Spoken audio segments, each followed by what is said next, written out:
Good day, Kavibal, and welcome to our Speakers Demo Reel webinar series. For the demo teaching today, the topic will be on care for our common home, the 7 guiding ideas. Before we begin, take note of the following reminders. We will be posting the Zoom link in the comment section before our demo teaching, and the first 5 participants to join the Zoom meeting will be allowed to have close interaction with the speaker during the session and have an open forum after the demo teaching. The first 5 participants will serve as the students for the speaker's demo reel. For those who will be chosen, make sure your microphones are turned off until asked to turn on.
Good day again, Kavibal, and welcome to our Speakers Demo Reel webinar series. For the discussion today, the topic will be on care for our common home, the 7 guiding ideas. Again, for those who will be chosen, you will be able to receive a copy of the presentation used by the speaker today. For those who'd like to join, you may find the link in our comment section to join the demo reel for this afternoon. Again, you can find the link in our comment section in YouTube to join the demo reel for this afternoon. All participants will be able to receive a copy of the presentation used by our speaker this afternoon. Before we begin, take note of the following reminders. Make sure you are registered to the webinar to have your e-certificate of participation. Visit certificate.vibalgroup.com to generate your proof of attendance. Raise your questions on the comment box allotted during the session and they will be addressed by our speaker later on. Share the video using hashtag LearnAs1PH as our official hashtag to our Vibal webinars. Experience learning, Kavibal. And now, to proceed with our webinar this afternoon, it is my pleasure to introduce to you our distinguished speaker today. He finished his Bachelor of Secondary Education major in Physical Science in University of Rizal System Cainta Campus, where he was awarded as the most outstanding student teacher in 2009. He obtained his Master of Arts in Science Education with specialization in General Science in Philippine Normal University, Manila last April 2018. He is working as a STEM Teacher 3 in Cainta Senior High School. He is a teacher researcher, earning several achievements in the field of research. He won first place for his research paper in District Research Congress in Cainta last September 2019. He also won second place in Division Research Congress, Rizal Province, last October 2019. He was also awarded as Best Oral Presenter in District Research Congress for 2 consecutive years, 2018 and 2019. Last December 2020, he once again won first place on Division of Rizal Research Conference together with his research buddies Mr. Roy Discutido and Ms. Marinel Andres. He was also given recognition as regional level demo teacher in Batangas City way back May 2016. He attended and completed several seminars and trainings. Some of the seminars he completed were Digital Teachers Training of Trainers, National Level, Conference of Basic Education Researchers, Southeast Asia, Regional Mass Training of SHS Teachers, and 2018 International Conference Workshop for Teachers, Faculty, Educators, and School Administrators. In his free time, he loves to surf the net, populate the content of his YouTube channel, Science Sensei TV, and watch funny TV series and anime. He is married to Lona Jean Carrillo and has one daughter, Arabella Jean. Ladies and gentlemen, let us all welcome Mr. Gerald Martos. Thank you, Miss G, for that very kind introduction. Let me share my screen first. Share and okay, okay. So familiar po ba kayo sa Rube Goldberg machine? Ano?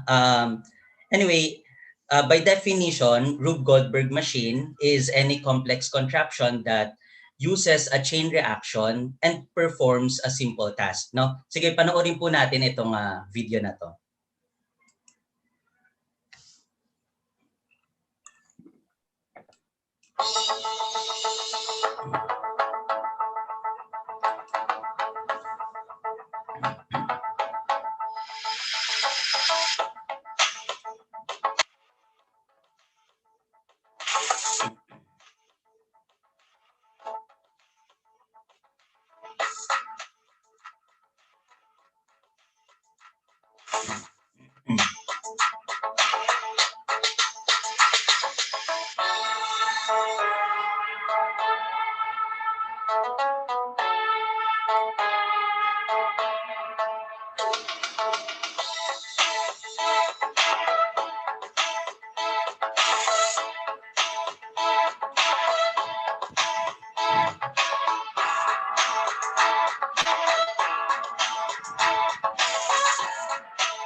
Okay, I tried to edit the video pero na-detect pa rin sa YouTube yung ating video, ano?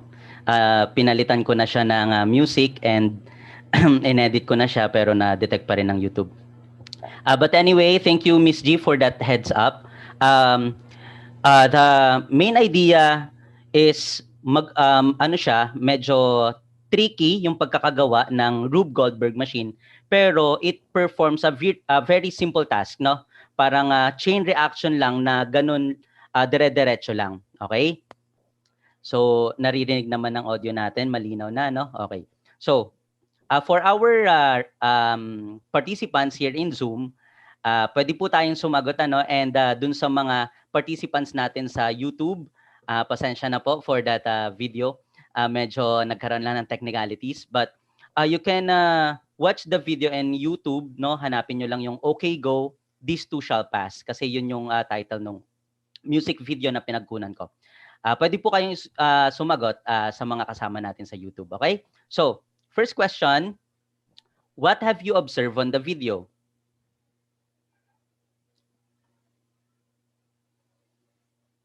Anyone from our participants, ano po yung na-observe natin dun sa video?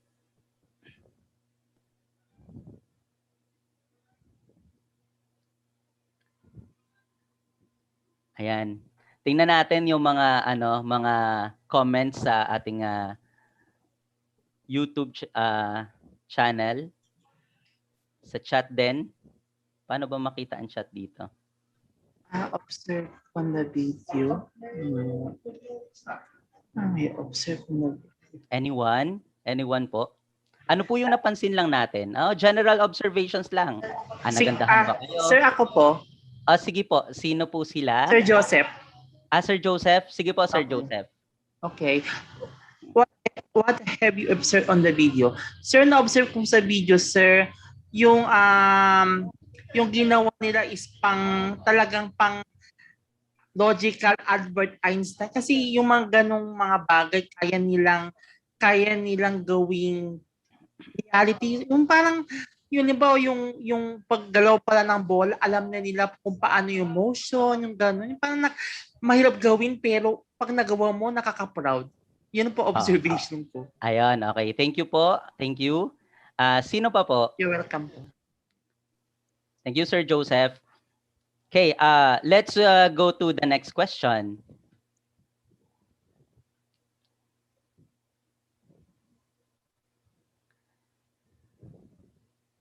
What do you think kept the contraption moving?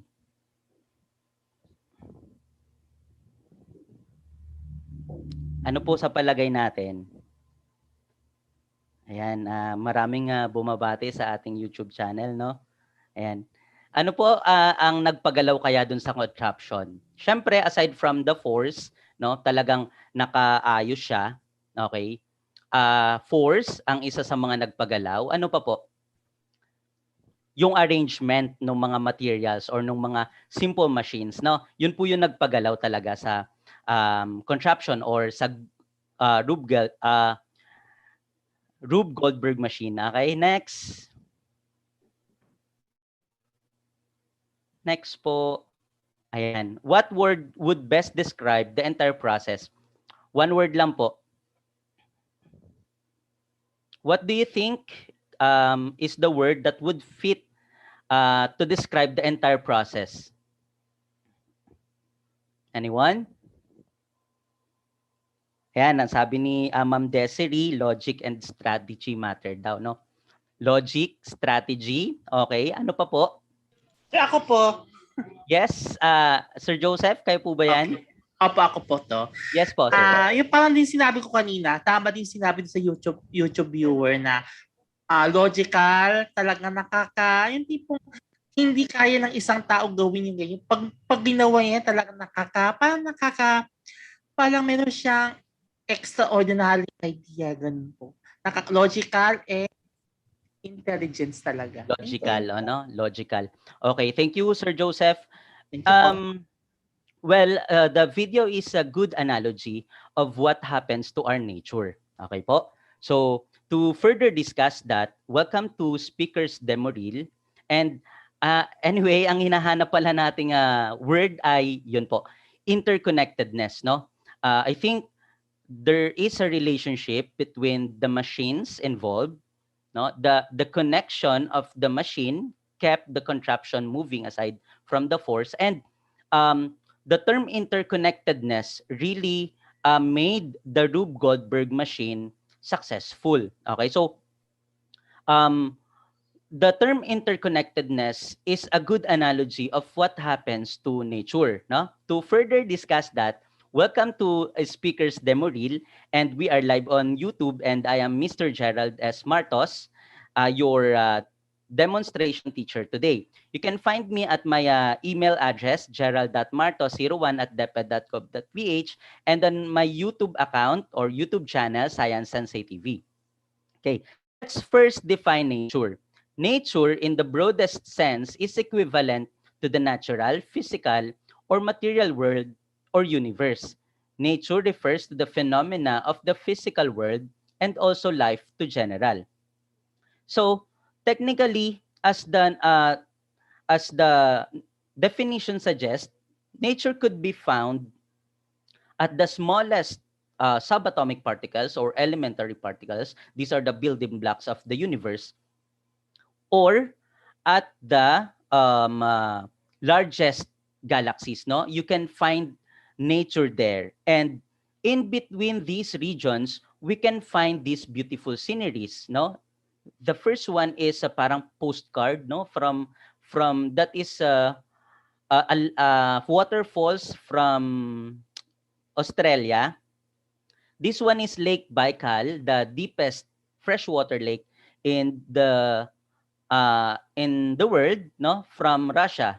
And of course, meron din tayong version niya ng mga pang-postcard like the Banawe Rice Terraces in Ifugao and Maria Cristina Falls in Iligan City. Okay? So, now, hindi laging seventh heaven or cloud nine ang nature, no?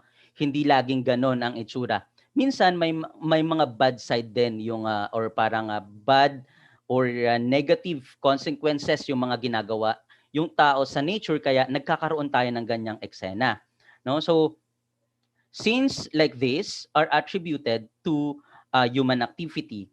That is why different organizations like the World Nature Organization, Greenpeace, the United Nations for Environment Program, and as well as the local government unit of each area or locations are doing its best talaga to protect the environment. No, they are developing solutions to combat our current problems with the environment.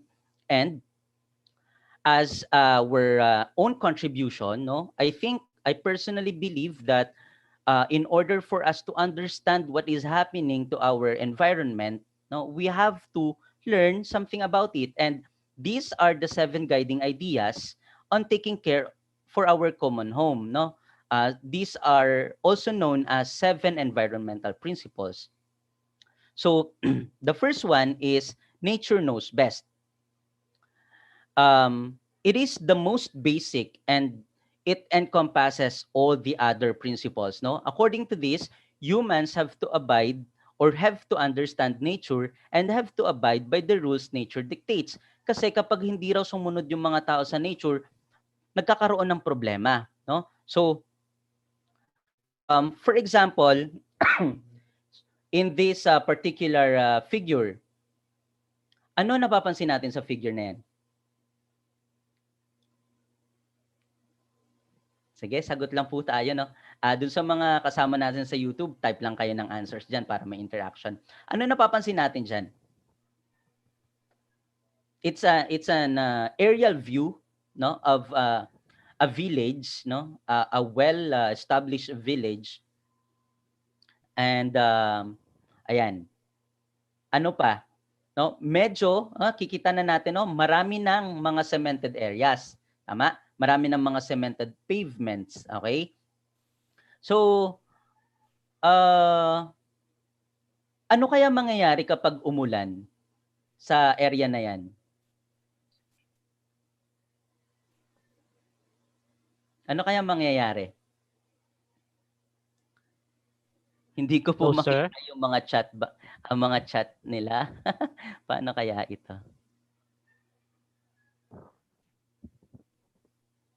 Ayan, sabi dito possible flood, no? Urbanization. Ayan, good, nakita ko na po. Thank you so much. Thank you for those answers, no? Talagang mas marami ang prefer mag-type ng answers na zigzag rubrics. Okay, urbanization, zigzag land, flooded. Ayan. Kapag umulan po dito, possibly flood ang magkakaroon or magiging problema dyan. Okay? So, bakit kaya? Hi, sir. Good afternoon. Ayan po, yes po. Based on the picture, I think because of the rapid conversion of our forest into urban areas, I think aside from flooding, the flood that will possibly cause is a result of the destruction of our watershed, because as we can see in the image, the the the village is situated near the mountain. So basically, the mountain has watershed. So with those trees gone, the watersheds and the trees that could prevent the occurrence of flood will since they are destroyed, flood will surely happen kasi uh, trees that are supposed to protect the Yes. the settlements are gone, watersheds are already gone, water reservoir of the area is already gone. Yes, yes. Okay, ang nakuha ko dun sa sinabi niyo, sir, no? Destruction of watershed, no? And destruction of trees or yung syempre kapag kailangang magtayo ng isang subdivision like that or village like that, so kailangang linisin yung area. So yung trees na supposedly is maghahawak ng or mag-hold ng water during raining, wala na. So there is flooding talaga. Now, ang tukuyin natin sa isa sa mga natural processes na nangyayari ay yung water cycle. Okay? So, kapag umulan, dalawa ang pwedeng mangyari. Okay? Dalawa ang nangyayari talaga. First, yung water ay pwedeng masip into the ground, no? And it will replenish the earth's groundwater, or the other na pwedeng mangyari, nandun lang siya sa surface, no? Hindi siya magsisip into the ground, magfo-flow lang siya dun sa surface papunta sa mga available or malapit na streams or drainage. Ang tawag doon ay surface runoff. Okay? So, ano ang mangyayari kapag ayan na napunta na yung flood sa streams and drainage, pero kapag ganito ang itsura, no, medyo marami ng mga cemented pavements and impervious surfaces. Impervious meaning hindi na nakaka-penetrate, no, nakaka-infiltrate yung water sa surface. So, ang isa sa mga consequence, mabilis mapuno ang stream kasi mas rumarami ang surface runoff, no? Doon pupunta sa streams and drainage, hindi na mare-replenish yung Earth's groundwater and flooding talaga ang mangyayari diyan. So, ito yung tinatawag nating ecological backlash, no? Yung mga flooding or yung mga detrimental and negative effects, unwanted effects na nangyayari due to human activity. Ang tawag doon ay ecological backlash, yung mga naranasan natin before na flooding, no? Some activities din, no, na sa nature ay kagagawan talaga or nangyayari talaga dahil sa kagagawan ng tao. Next guiding idea is all forms of life are important. So, every life on the planet has function, no? Ang tawag doon ay niche. That is the functional role of an organism in the environment. Now, para sa atin, no, ang dali, ang sarap alagaan ng mga ganyang hayop, no? Parang cute, instagrammable, parang ang sarap alagaan. So, pero pagdating sa mga ganitong hayop, no, nakakatakot, parang wriggly, parang mabuhok, something like that. Parang yung all forms of life are important ay na-overlook, no? Madalas kapag nakakita tayo ng ipis, no, ng spider, no, either patayin natin kasi baka isipin natin makagat tayo, pero in fact mas takot sila sa atin, no? Kapag hindi natin sila ginambala, hindi naman tayo aanuhin.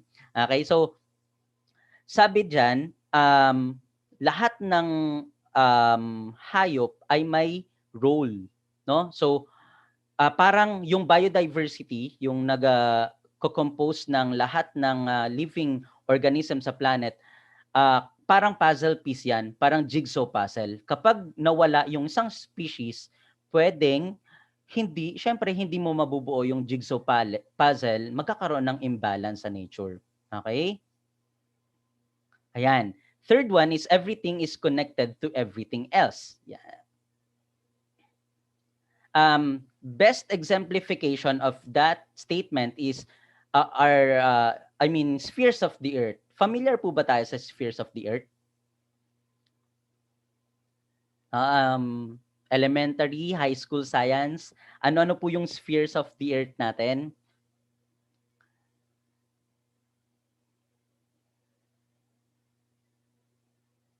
Ayan, para sa mga kasama po natin sa chat, ano-ano po yung mga naalala nyong spheres? Ayan, lithosphere. Thank you po, Sir Ryan. Lithosphere is one. Medyo late, medyo delayed tayo ng konti sa YouTube, no? Atmosphere, very good. Ma'am Cherry, thank you. Biosphere, thank you. Okay, that's correct. Hemisphere, yes. Sir Joseph. Any other? Yung mga main po, main spheres of the earth. Okay, so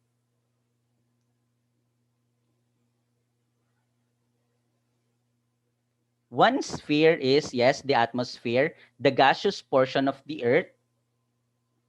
Hydrosphere is the liquid portion of the earth. Now, inside the hydrosphere, merong isang nakatagong sphere dyan, no? And that is the cryosphere. This is the portion of the earth where water is in solid form, no? So yung mga ice caps, polar ice caps, ice sheets, no? Yung mga sea ice, yung snow glaciers, yun po ang nagko-compose ng cryosphere. And lately, medyo lumalaki na yung parang concern sa cryosphere kasi familiar po tayo dun sa global warming, no? May isang misconception lang tayong gustong i-emphasize dito sa cryosphere. Yung mga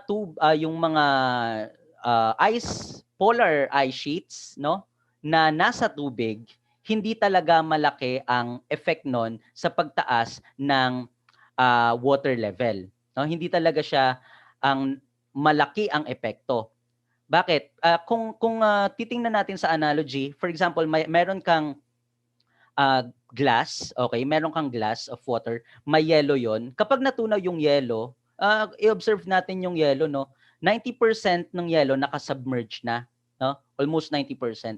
So kapag natunaw yung yellow, wala halos or sobrang konti lang ng itataas na water level, 'di ba? Ganun rin yung mga ice na nakalagay sa water. Even in the polar regions, wala na siya gaanong effect sa rising sea level. Ang talagang nagkakaroon ng effect ay yung mga yelo na nasa lupa na pag natunaw, napupunta sa tubig. Yun talaga ang tumataas or yun talaga ang reason kung bakit talaga mabilis ang pagtaas ng tubig sa sea level. And isa sa mga tinitingnan nila ay yung case ng Greenland, no? Aside from Antarctic ice sheet, second largest ay yung nasa Greenland, and ang Greenland medyo na-expose na sa global warming, kaya yan na bumibilis na talaga ang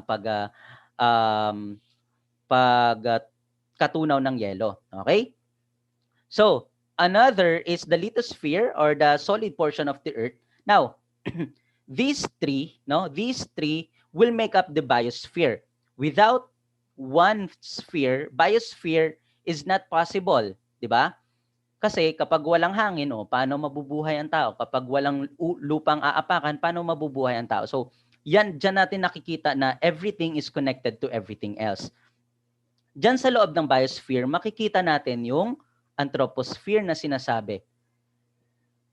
From the word anthro, meaning man, no? So ito yung part ng biosphere na may effect ng human activities, no? Yun yung isang sphere, and yan, isa rin yan sa mga ino-observe na talagang dahil nakatira tayo sa sa mundo, no? Talagang ginagalugad natin ang bawat part, no? Sa kung saan makakita ng pwedeng pagtayuan um bahay, or pwedeng galugarin for some discovery, talagang pinupuntahan natin. So, yung area na yon kung saan nakaabot na yung human influence ay tinatawag na Anthroposphere. Okay. So next, everything changes, no? It was Heraclitus, no, the weeping philosopher, ang nagsabi na you cannot step on the same river twice kasi hindi na yung the same river at hindi ka na the same man, no? So after few seconds, after few minutes, iba na yung river, no? At iba ka na din kasi may mga nagbago na sa katawan mo. So siya yung una nag-point out na universal lang change. And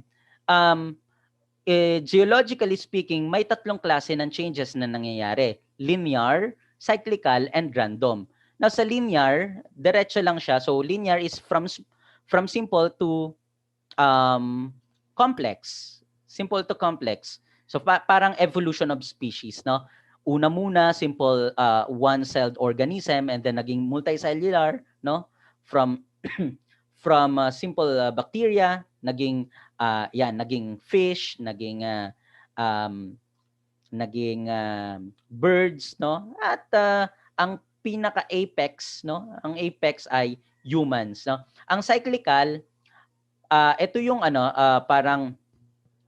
parang due to season, or parang paulit-ulit na pagbabago, like pagtubo ng mga halaman, or pagkabuhay at pagkamatay ng mga species. That's a cyclical change. And yung random change ay yung mga sobrang pagbabago ng isang area sa Earth. For example, Yolanda destruction, the super typhoon Yolanda, no, that brought great devastation sa summer, especially sa Leyte, that can be considered as random change. And itong tatlong changes na to ay makikita sa geologic time scale, no? Diyan talaga makikita yung linear, no, pag-develop ng mga species, pagkamatay at pagkabuhay ng mga halaman, and yung iba't ibang klase na pinagdaanan ng mundo. Imagine 4.54 billion years old na ang mundo, no? Medyo matanda lang ang sun ng ilang milyong taon. And yun talaga, dito talaga makikita yung tatlong changes na yon. Ayun, nakikita nyo yung Anthroposphere, no, kung saan nandiyan ang human influence kasi nasa pinaka-top, no, na nangyayari yung development. Okay? Next, everything must go somewhere, no? Itong mga anong tawag diyan? Mga smoke na 'yan, parang kapag lumabas sila sa isang factory, parang nagdi-dissipate sila, no? Nagdi-dissipate sila sa air. Parang nawawala sila. Pero hindi talaga siya totally nawawala, no? Meron tayong tinatawag na SOx and NOx. That is sulfur oxide and nitrous oxide. Okay? So, pwede siyang ma-form into two, no? Kapag nakita na siya sa atmosphere, pwede siyang ma-turn into acid rain, mag-coagulate siya with water and other chemicals, tapos ma-form siya to acid rain, or pwede siyang ma-combine sa ozone kasi ang ozone is very reactive. Kapag nakakita si ozone, which is O3, no? O3 ang kanyang chemical formula, meaning 3 atoms of molecule. Kapag nakakita siya ng ibang compound or ibang element sa sa environment, especially sa atmosphere, nagko-combine siya. So yung O3 nagiging O2, and na-form into other for example nitrous oxide, nitrogen trioxide. So hindi niya na nape-perform ang kanyang role as ozone layer kasi hindi na siya O3, no? Iba na ang form niya. Okay, so Kala natin nawawala yung mga usok. Usually, ito talagang SOx and NOx ay galing talaga sa mga burning of fossil fuel. So, kapag nagpapatakbo ng mga sasakyan, ayan, na sa mga factories, yan diyan nanggagaling yung mga SOx and NOx, no? Or sulfur oxide and nitrogen oxide. Okay? Sixth, ours is finite earth, no? Ang kalikasan ay may hangganan. And pag pinag-uusapan yung hangganan ng kalikasan, usually ang unang pumapasok sa isip natin, hanggang kailan kayang suportahan ng mundo ang pangangailangan ng tao. Kasi we have two resources, renewable and non-renewable. What is the main difference nung dalawa? Ano nga ba yung main difference nung renewable and non-renewable resources?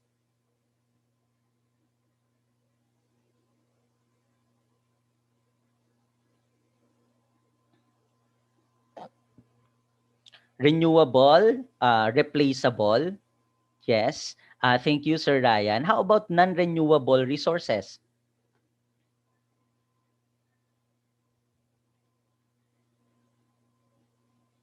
Non-renewable. Pag non-renewable ba, non-replaceable? Quantities Yes po. po. Limited quantities lang po. Limited quantities. Okay. Paano po kapag dinere-diretso ang paggamit ng mga halimbawa crops, dire-diretso, overuse or overfishing for example, nagiging limited rin siya. Pero fish and crops are renewable resources. Paano po kaya yon? Ayan, may chat pa. Once fully used, I think, cannot be replaced anymore.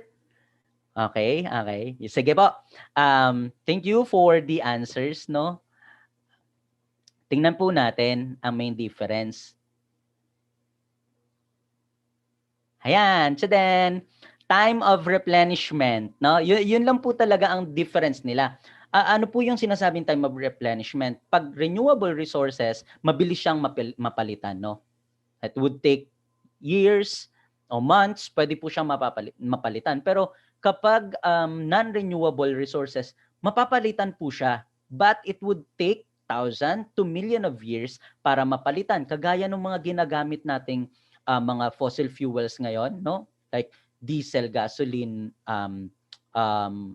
gas, no? Lahat ng 'yan ay nabuo pa nung Carboniferous period, no? Which is dati pa bago pa lumabas yung mga dinosaurs, and even yung mga dinosaurs na namatay before, naging fossil fuels yung mga yan. So sobrang tagal. Ang non-renewable resources, pwede siyang mapalitan pero it would take a very long time, no? Very long time para mapalitan. So pareho po silang napapalitan, pero sa time of replenishment lang nagkakaiba. Kaya nga ang sinasabi nila, medyo misleading yung sinasabing non-renewable resources. Okay po? Now, the philosophy of sapat or enough would make us think na dapat hindi tayo yung ubos biyaya na kapag available talagang kahit masayang, no, okay lang, kunin lang na natin ang kunin. Basta masaya tayo ngayon. Hindi dapat ganoon. Kasi ang mundo ay hiniram lang natin, no? Pinahiram lang to sa atin. Hindi to atin. Atin ba to? Hindi, no? Later makikita natin kung bakit parang ganoon yung reaction ng mga tao. Pero ang idea ng philosophy ng sapat na or enough would make us think na dapat kung ano lang yung kaya nating i-consume, yun lang sana, no? We give or we leave something dun sa mga future generations, okay? Okay, last, nature is beautiful and we are stewards of God's creation. Among all creations, humans are the only one made in God's image and have been given the right to have dominion over all His creations. But that doesn't mean na kailangan mong lapastanganin yung binigay sa or yung parang pinahiram sa iyo, no? Ikaw ang pinaka mataas sa mga yan, pamahalaan mo yan. No, pero iyan ay hiram lang, no? Hindi yan ay binibigay sa inyo. Okay? Pwede nyo gamitin yung mga kaya nyong gamitin during your lifetime, pero dapat magtitira kayo sa mga susunod na generation. And this idea, siya yung nag-brought ng dalawang philosophy, no, ng tao na merong paniniwala about anthropocentrism. Tayo yung nasa peak, okay? Tayo yung nasa peak. And hindi natin kapantay ang ibang mga organisms. And the other one is biocentrism. Na lahat ng life ay important, lahat ng life sa Earth ay equal, no? So these two ideas would give you an insight na ano ba dapat ang susundin sa mga ito, no? Paano ba dapat ang isang gawi or isang kilos ng taong binigyan or inatasan na pamahalaan yung kalikasan or nature, no? So ayan yung mga maiisip natin. And, okay. So, punta na tayo sa reflection activity. Unless you have questions, no? Punta po tayo sa reflection activity. We watch the video Nature is Speaking, no? If given a chance to talk with nature, what will you ask her? Ayan po. Now, you can type these questions on the live chat of our video and you may ask as many questions as you can. Okay, una po, manonood tayo ng video. I hope hindi ulit ma-detect ni YouTube kasi inedit ko siya. Siguro pakita ko lang yung konting part, ano. I apologize po agad, ano, baka kasi ma-detect. Kasi inedit ko siya and ayun, kala ko hindi siya ma-detect kasi yung audio na ginamit ko ay from YouTube pero siya yung pwedeng gamitin na audio, no? Nag-explain ako. Sorry po kung ma-detect pero ipakita lang natin yung konting part. So kapag nakita na natin yung video, if given a chance to talk with nature, what will you ask her? No? You type these questions on the live chat of our video and you may ask as many questions as you can. Okay. Sige po, ha?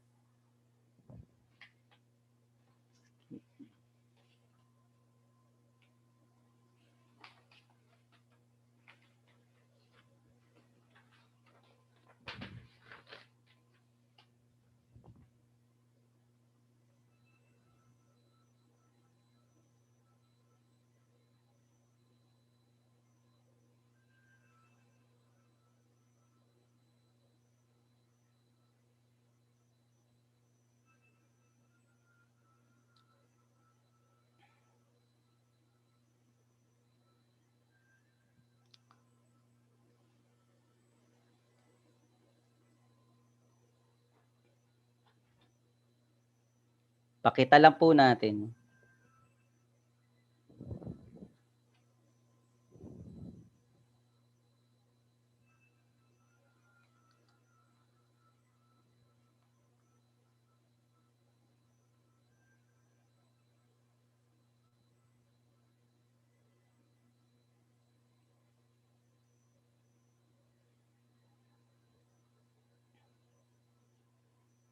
Okay po?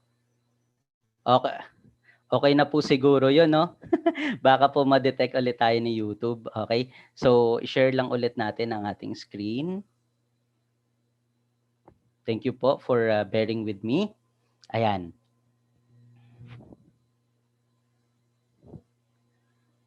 Ayan. Okay. So, 2 minutes siguro, no? To think of kung gusto nyong kausapin ang nature, ano kaya ang gusto nyong sabihin sa nature? You may ask as many questions as you can. Type po kayo sa ating video chat.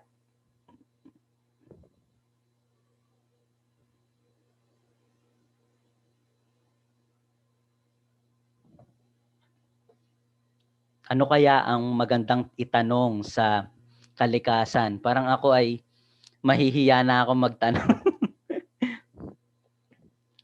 Okay.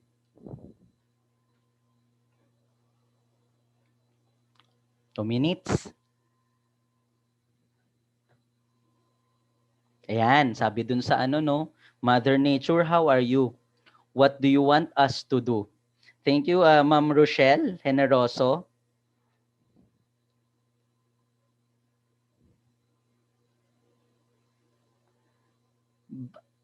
Nakaka-touch naman to. Bakit ang ganda mo, kalikasan? Totoo, no? Na kapag, for example, nakapunta ka sa nagsasako, for example, no? Maiiyak ka eh kasi grabe, sobrang ganda. May mga ganong kagagandang ginawa ang Panginoon. Parang merong gumawa nito. Kaya pwede mo siyang sabihin doon sa mga hindi naniniwala eh, sa Supreme Being eh, no? Kasi yun pa lang eh, bakit to ganito kaganda? So, may gumawa nito. May someone na gumawa ng bagay na ito, lahat na nakikita ko, no? Ano pa kaya? Sa ating pong mga participants dito sa Zoom, anyone po, speak na lang po tayo, no?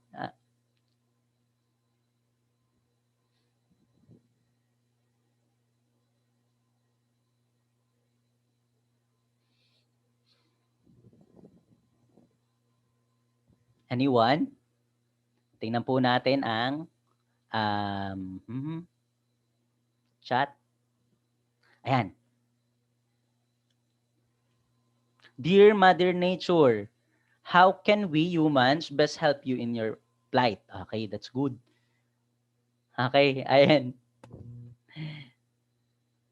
Sir Ryan, ano, po, ano, share natin mamaya yung konting part ng Laudato Si ni Pope Francis. Yes. Okay. From Sir Joseph, inang kalikasan, kailan kaya matitigil ang pagmamalupit sa'yo sa mga hayop at pagiging carnivorous? Would you be better without us, Mother Nature? Sakit, sakit po yun, no, Che? Baka sumagot ng oo. Okay, dear Mother Nature, is there a better future for us? Okay. So, pili po tayo ng isa na pwede nating pag-usapan. Okay? So, para pala sa mga gustong mag-try ng ganitong strategy, ang strategy nito ay Philosophy for Children or P4C. Una, magpapanood kayo ng video or pwede kayong magbasa ng isang passage or gawin nyo lang yung sundin nyo lang yung strategy na ginawa ko. Pwede ring magpakinig ng isang music, no? Habang naghihintay tayo ng mga questions pa. And then, give time to devise questions. Sabihin nyo na mag-isip sila habang nanonood, nakikinig. Mag-isip na ng question and then i-raise nila lang lahat ng questions. Then pili kayo ng isa or dalawa para i-discuss yung gustong-gusto ng lahat. So parang nandun yung interaction ng lahat kasi gusto nila yung question na yun. Sa kanila nagsimula yung question na yun, no? And meron agad feedback from the community, no? May sharing of thoughts, no? Alam nyo kung paano nag-iisip yung mga bata kasi nagkakaroon ng sharing of thoughts. Okay. sa YouTube po, inang kalikasan, kailan ba kita mapapangiti? Yan. Karapat dapat pa ba kami na makita, maramdaman at makasama ka? Grabe, yung mga participants po natin, guilty rin, Tama ba yung term ko? Medyo alam rin nila, alam rin natin, na-realize rin kasi natin kung ano yung ginagawa natin talaga sa mundo, Kahit hindi naman, saglit lang tayo dito, Hindi to sa atin, Hindi lang tayo ang gagamit nito, tapos ganun yung nangyayari. Dear Mother Nature, kailan kaya makakaranas ang Pilipinas ng winter? Okay. Ayan. Ano po kaya pwede nating sagutin dito? Pag-usapan po natin yung from Ma'am Cherry Ann, Ma'am Cherry Ann, kunin natin yung question nyo. Would you be better without us, Mother Nature? I think nakakatakot sagutin yan, kapag na-real talk tayo ng nature, baka hindi tayo kailangan, that is the point. Hindi tayo kailangan ng kalikasan, pero kailangan natin ng kalikasan, no? Na gets nyo, no? Hindi okay lang kahit walang tao sa mundo. May mga videos nga na lumalabas, may mga pag-aaral na kapag nawala ang human species, talagang magbo-boom ang biodiversity, no? Less human. Magbo-boom ang biodiversity, lalo na yung mga insects, no? Talagang magbo-boom. Kakainin ulit ng environment or ng nature yung human settlement kapag nawala bigla yung mga tao. Okay? And ayan, pag-usapan natin yung dahil sa tao nagkaroon ng plastic, no? Tama ba? No? Tapos ngayon plastic talaga yung problema natin. So, would you be better without us, Mother Nature? I think yung plastic, kung kilala nyo si George Carlin, no, isang stand-up comedian, sabi niya yung plastic ang tingin dyan ng kalikasan ay part niya. Baka nga ang tingin ng Mother Nature dyan, children niya yung plastic, no? Kailangan lang tayo dito sa mundo para gawin yung plastic. Parang ganon. Yung parang old age question daw na, para saan ginawa ang tao? No? So, para sa plastic. Pero, ang Earth ay may self-cleansing system, no? Self-correcting system na talagang lilinis sa kanya sooner or later. Nandito man tayo or wala, talagang ma-replenish ang groundwater, lilinis sooner or later yung mga rivers, seas. So, to answer that, I think honestly, hindi tayo kailangan ng nature. No? Ayan. I guess that is my opinion, and kung meron kayong sariling opinion and I respect you on that, yan po. Thank you for your participation. I-share na po natin yung sinabi ni Pope Francis, no? In fact, that the deterioration of the environment and of the society affects the most vulnerable people on the planet. The impact of present imbalances is also seen in the premature death of many of the poor. Mahihirap talaga, no? Mahihirap talaga ang apektado sa changing climate, no? Sa global warming, do sa mga destruction of forest, talagang yung mga most vulnerable members of the society ang apektado. And si Pope Francis sa kanyang encyclical na Laudato Si, nag-call siya nag-call siya sa mga tao na kailangan na natin ng dialogue dito. Kasi kitang-kita na ang destruction of the environment. Okay? Yan, picture analysis tayo, no? Sige. So I have here 7 pictures. What you are going to do is to relate or to state the guiding idea, one guiding idea that would best describe the picture. Okay? Sige. Ayan. Ano kaya yan? Ano kaya yan sa mga 7 guiding ideas? Tingnan natin ang ating chat.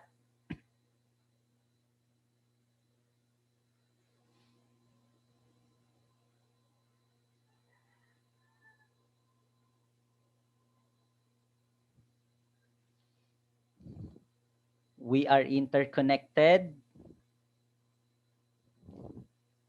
Yan po yung about sa human and environment. Yan, no? Nature is beautiful. Thank you, Sir Ryan. Nature is beautiful. That's correct. And we are stewards of God's creation. Thank you. Next. Ayan po.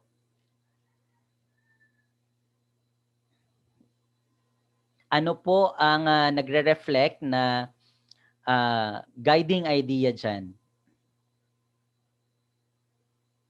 Food web. Dun po, okay, that's a food web. Pero balik po tayo sa 7 guiding ideas. Ano kaya yan? Ano kaya nire-reflect niya? Ano kaya ang guiding idea na mag-describe sa picture? Everything is, di ba pag food web, ano-ano sila? Konektado sila. No? Ano yan? Everything is connected to everything else. Okay? Next. Ayan. Ayan po. Pag nawala ang usok, Nawawala ba sila talaga?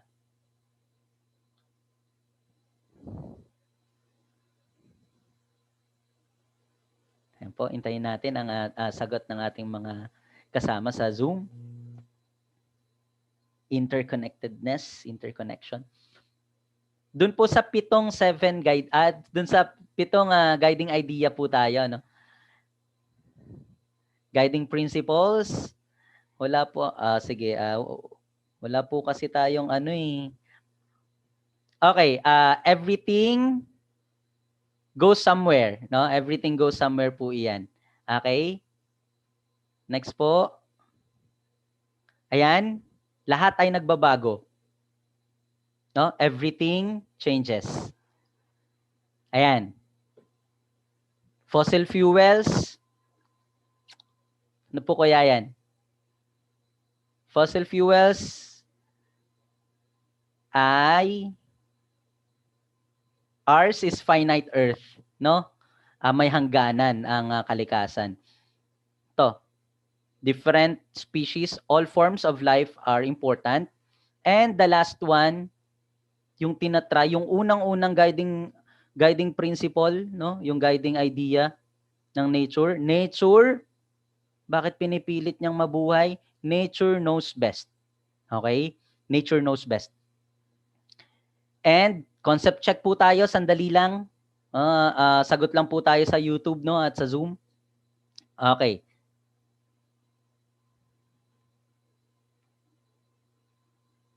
Niche is the functional unit of an organism in the environment. True or false?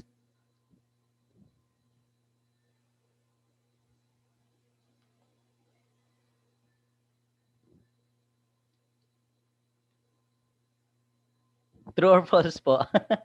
Niche is the functional unit of an organism in the environment. That's true. Okay. Next. Ecological backdraft is the undesired repercussions of the destruction of environment.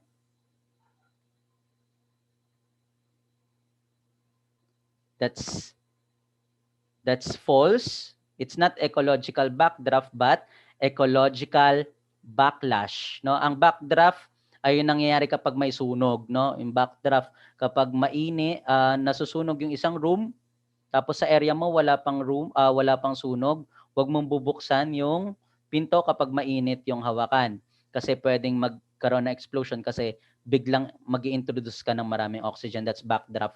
Pero itong undesired effects, no, ay yung ecological backlash. Okay? Next. Ayan po.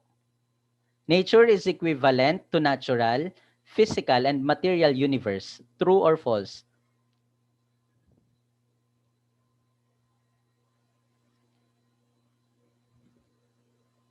Equivalent ba siya sa natural, physical, and material universe? Yes, correct po. Thank you, Sir Ryan and Sir Joseph. That's true. Okay. Thank you. And there are three kinds of change in nature: linear, cyclical, and seasonal. True or false?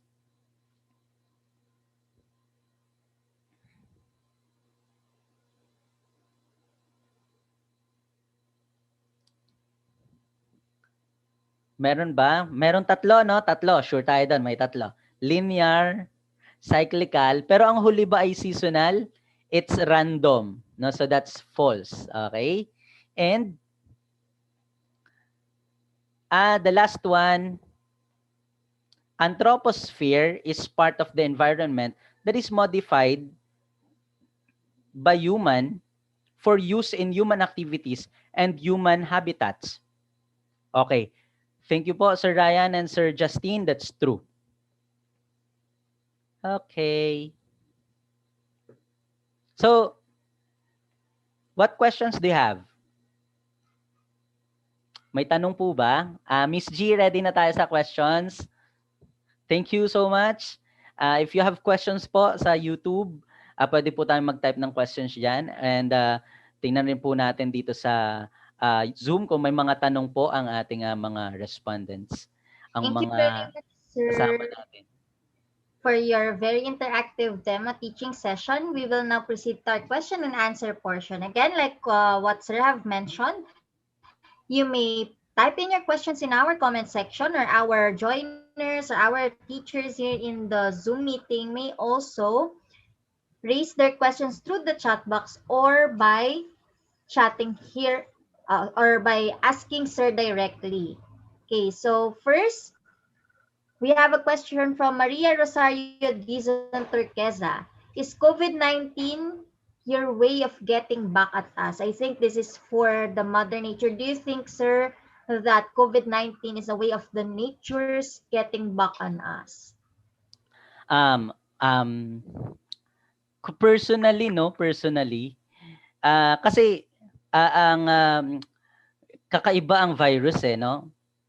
Nagmo-mutate siya, no? And halimbawa nag-introduce ng vaccine, pwede siyang mag-mutate. Kahit walang vaccine, may vaccine, pwedeng mag-mutate. I think it's one way of interacting with nature. Hindi ko masabing binabalikan tayo ng nature, pero I think part 'yon ng nangyayari talaga sa nature, no? Halimbawa, ginusto ba ng nature na mamatay ang halaman? Parang gano'n, no? Hindi. That's really the way of the nature. Parang it's really natural na magkaroon ng COVID-19 pandemic, no? Kasi may mga culture ang ibang tao na kumain ng, alam niyo naman ang history ng COVID-19 pandemic, and I think nandoon na yung human activity plus yung way talaga, natural way of the nature, kaya nagkaroon ng COVID-19 pandemic. Siguro, I think hindi naman ginusto ng nature na parusahan tayo sa COVID-19 pandemic. Yun lang talaga ang nangyayari, no? Thousand of years, million of years ago, naranasan ng nature ang lahat ng klase ng hirap sa mundo, no? Nabiak ang lupa, natunaw ang mga yelo, nagkaroon ng tsunami, merong mga magma, sumabog ang mga bulkan, di ba? Nagkaroon ng mga sinkholes, lahat yan naranasan niya. And having that kind of virus, no, or that pandemic is isa lang sa mga natural na proseso dito sa mundo. Okay? Okay po. Yes, another question po, Miss G. Thank you very much, sir. We have a question from Sir Ryan Aragon. How can the 7 guiding principles help in attaining sustainable development, especially in developing and underdeveloped nations? Very good question po yan, medyo technical. Pag sinabi natin, thank you Sir Ryan, and dun po sa unang question natin, thank you po sa nagtanong.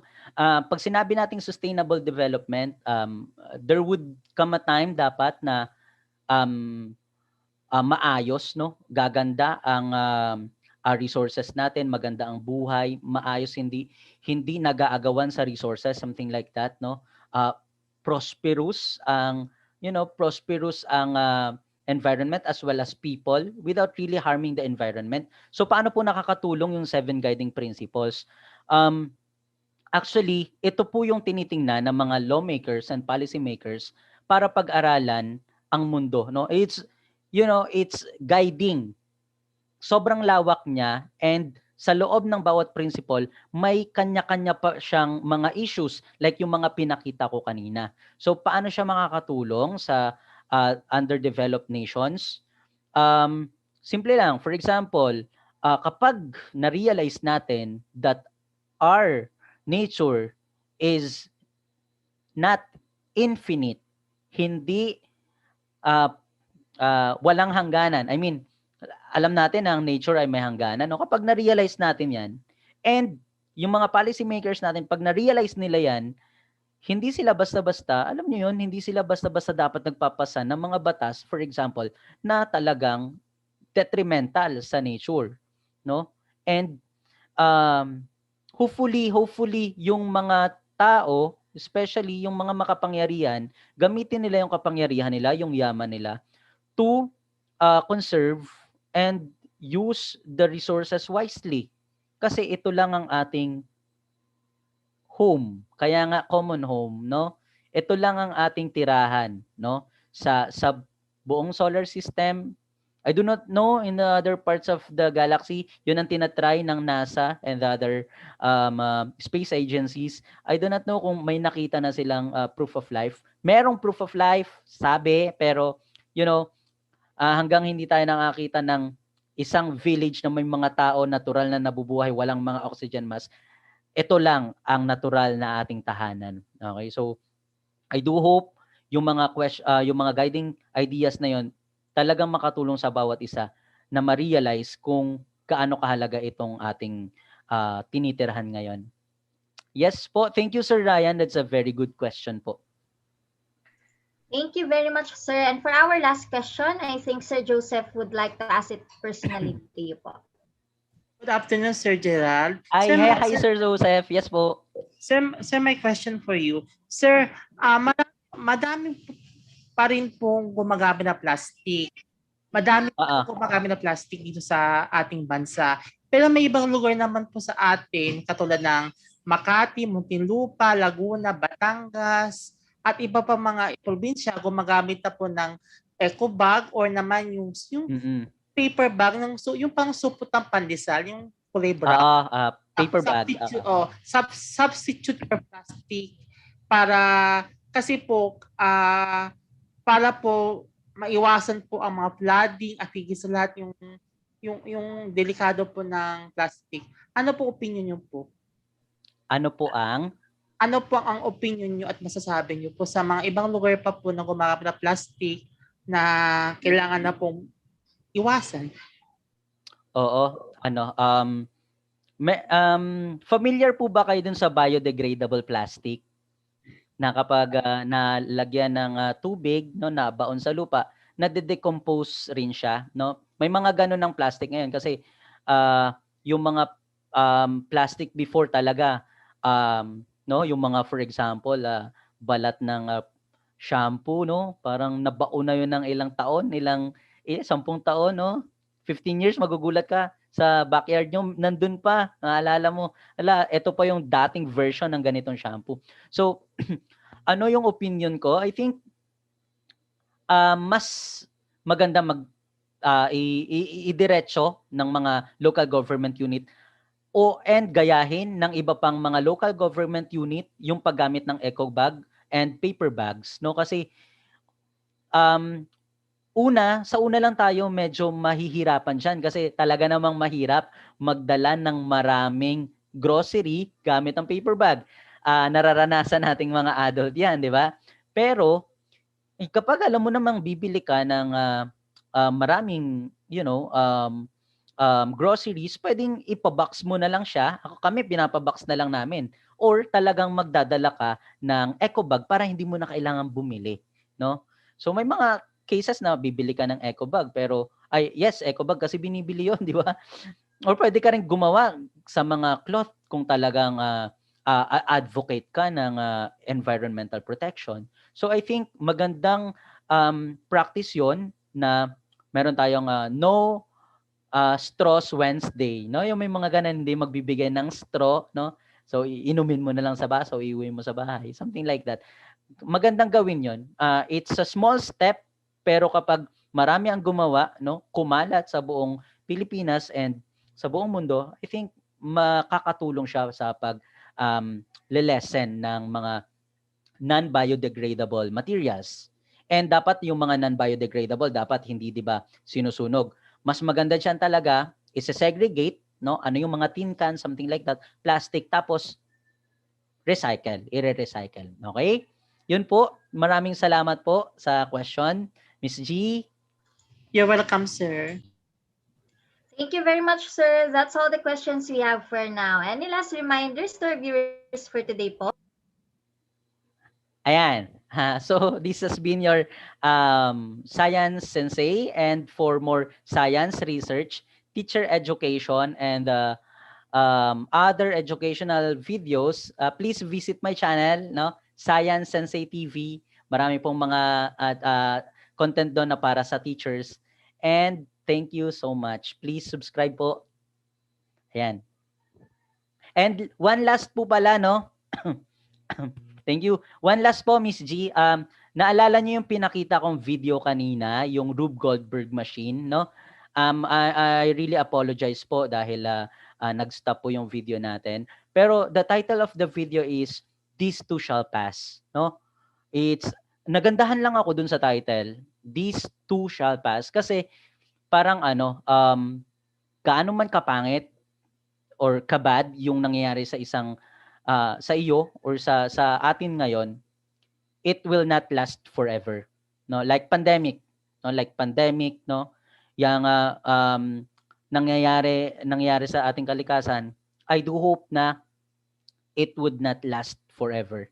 So mayroon pa rin po tayong hope pagdating sa dulo pa roon. Kaya tayo ay patuloy na mag-iingat at pangangalagaan ang ating sarili, maging ang kalikasan. Maraming salamat sa inyong lahat. And Miss G, thank you. Miss Sandy.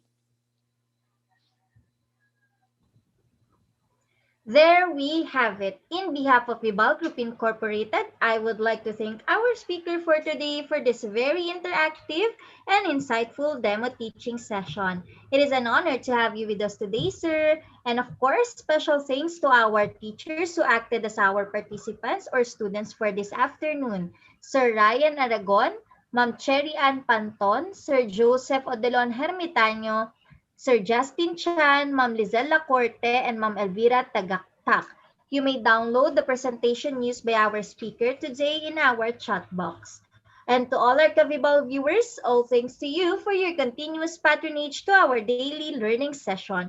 Don't forget to register to get your e-certificate of participation. We also encourage you to subscribe and watch on our official Vibal Facebook and YouTube channel. Muli, maraming